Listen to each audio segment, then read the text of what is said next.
Yeah. So what I've been finding a lot through the years and the work that I do with bereavement is that people just don't have an appreciation, a real appreciation for the value of animals, and it comes across in so many different ways, and just on a very basic level, on a basic level with bereavement, because here we're talking about the companion animals, right? That we're guardians to, the dogs, the cats, and the bunnies, and the birds. But people, you can mourn for many different animals. People that have animal sanctuaries, and not just companion animal sanctuaries, but for farm animals, or Sure.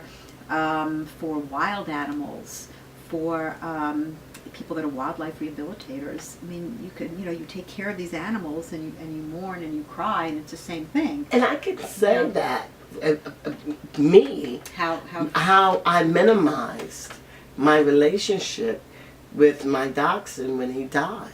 you? James Brown. Great He name. slept on my feet James Brown. for 15 years. 15 years.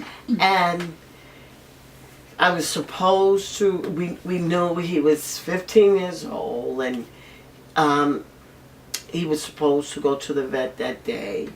And he didn't, because I had all of these different positions, things that I had to do. I had to work at my shop. I had to teach a class at night of dog grooming. I had the children. I had all of these things. And what I did was I told myself, it's okay. You're an animal professional. What does that mean? Exactly. What does that mean? No, but what does that mean in terms of your feelings? Thank you. But that's how I justified it. I just put it in a cute little box Compartmentalized. and tied the bow. Yeah. I mean, I cried when he died, of course, but it was like, oh, I gotta keep it going. I had this wonderful girlfriend that was there for me, though, and she actually buried him in my backyard for me. I remember you told me that. And I was just Wonderful. all over the place and doing 100 different things, and I loved my dog. I loved my dog, but I just felt like, I can handle this. This is okay, because I'm Laverne. I'm an animal professional. And I thought it would be the same. And it wasn't. And the loss didn't hit me until a week later. My behavior and everything had changed. And you allowed yourself to. I mean, that's part of it, allowing ourselves to grieve. You weren't allowing yourself. You were saying, which happens to people even when they're caretakers for human, different, not just non-human animals. And we hear these stories about people that are, taking care of their husband, wife, kid, and they're exhausted, but they keep it together and stiff upper lip, and then when the person passes, they just fall apart because they finally allow themselves to, and they didn't before. I think that there's probably, if the animal's very sick, or even when you're a caretaker, there's a little bit of relief maybe in the very beginning. Yes. And then you feel guilty about that. Yes. And then and I think the difference with the caretaker, I know, just like what you're saying about the not feeling, I think I was numb, kind of in a little bit of shock and disbelief that this had actually happened. Because when you lost your dog recently. Yes. And I just didn't really, I don't think it was a couple of weeks before I really felt that she was really there. But when you're doing this tremendous caretaking when they're ill, and almost that it's such a, I don't want to say that it's a burden, but you feel at every moment that you have to be doing something for this animal. Of course. Yes. I mean, Daisy wasn't eating. I would take her like 2 hours in the morning to try to get this dog to eat something, and then the walking. She couldn't walk. So you do all this stuff for them, and then when it's over, that's kind of a shock too, because what do you do with yourself? What's your during purpose, the day? right? Because No, forget about and then there's the walking and all the other stuff, and then the alienation, because when you have a dog and you walk down the street, everybody talks to you. this This is is so cute. That dog, can I pet her? Can I see that? Oh, she say hi? Yeah. And so your whole life that you've had for 14 years with mine just stops. Wow. And then the grieving part of it, where people kind of look at you funny when you say that it's about a dog. And then even the people that are in your family or in your life will say, don't you think you're going to have to like get over this, or maybe It's been a while. It's been a while. Maybe you should go talk to someone. I mean, there's but not just like that. I should talk to someone because that's a good thing. I should talk to someone because there's something wrong with you that you Right. Well, to grieve that Yeah. long, Yeah. which goes back to my idea about valuing an animal. Yeah. Well, it's just capital JUST, big bold, Right. font 45. It's just an animal. Right. just a dog, just a Yeah, cat. Yeah. so that it's very hard then for for people, it's like they're minimizing it. It's not that important. So when we are trying to take in what they're trying to give us, what is that person trying to give us? They're not really giving us their empathy or their sympathy. No. I mean, the other person feels like that, but we can't receive it as that. We're taking it as kind of a recrimination. Because, Yeah. as you said, there's something wrong with you that. Don't talk to What are someone. your what are your values here? I mean, they're a little skewed, Yeah. and so that's a problem. That's where we need to educate people. Yeah, the biggest joke, I had my second dog that died. When I called my boyfriend and I said, I used my dog's name. I don't want to use his name now, but I used his name, ABC died. Well, we had a friend named ABC that was very old, ill, and he called and told everybody that this person that named ABC had just died. And when he called back, he said, how did you find out? And I said, well, I came home and he was lying there dead. And this is, what are you talking about? Who was lying there dead? I said, my dog.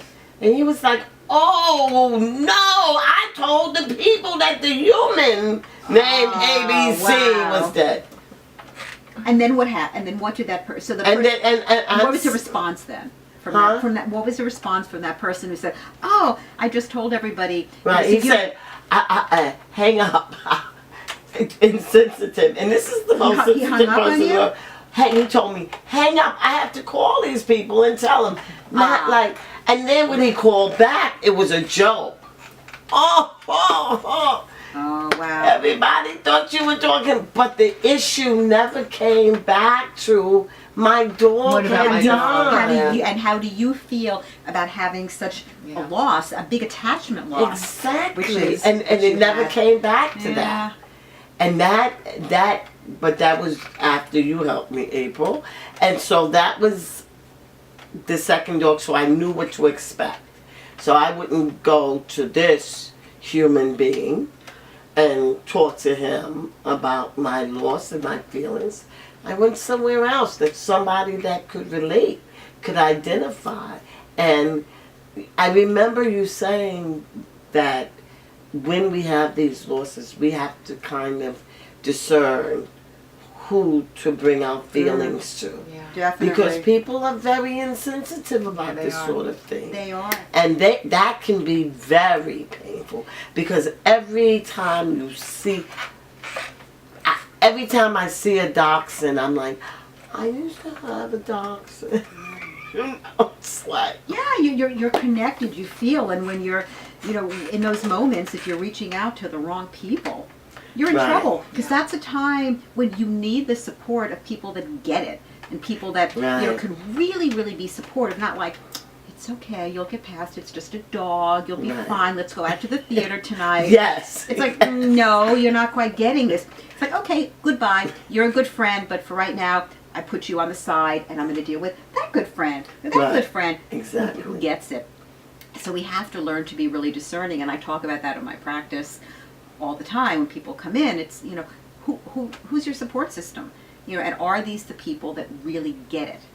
And sometimes the people have to really think about it and say, well, yeah, no, I can't speak to, Joe, Sue, and Bill because they don't, but Sally, Veronica, and Eddie, yeah, they're there for me.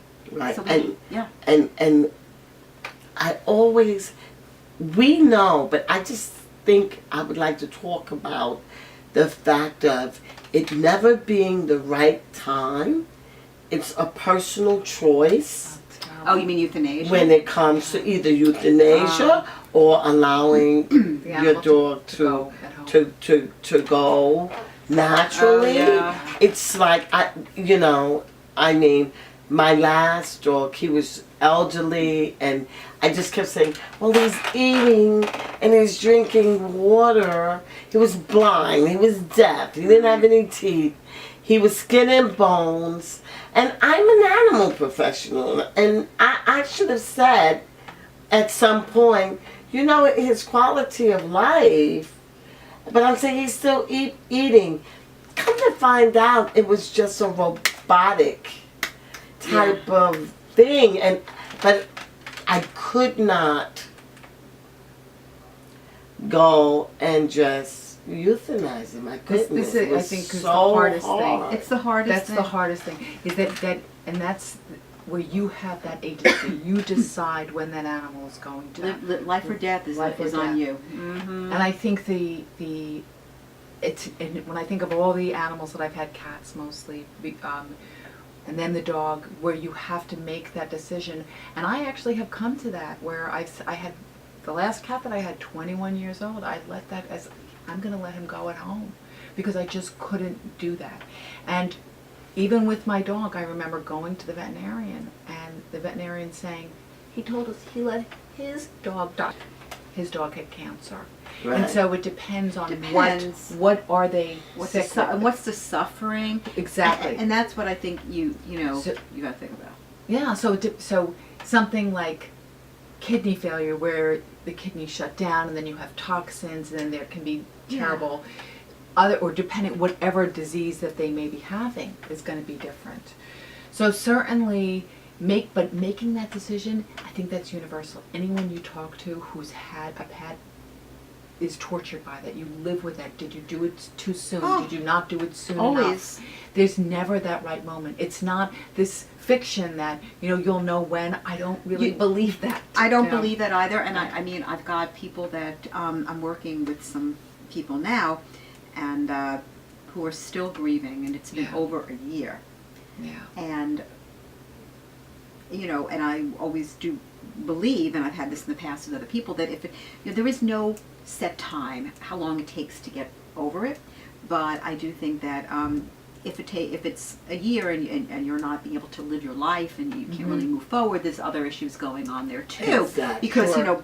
because loss, I mean, even no matter who it is that you're losing, it'll take a certain amount of time if you're really connected. Eventually, you can get on and you can at least get up and shower, Yeah. go to your job, Yeah. and take care of yourself. But that big decision about that life or death decision, this is what most of the people that come in to Sure. me or have an issue with. I have such guilt, I Yeah. shouldn't, why did I do it? I shouldn't have done it. I made a mistake, or why didn't I do it sooner? My Right. animal was suffering.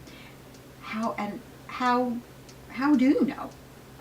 You don't. Unless sometimes you might. I mean, if it's obvious, Well, there's if this you wait that long. there's a quality of life scale That's that you will use, but and you could make the argument that maybe it's too low, maybe it's not high enough, so you could make an argument about that. And that's all the time we have for today. So until next time, speaking of animals,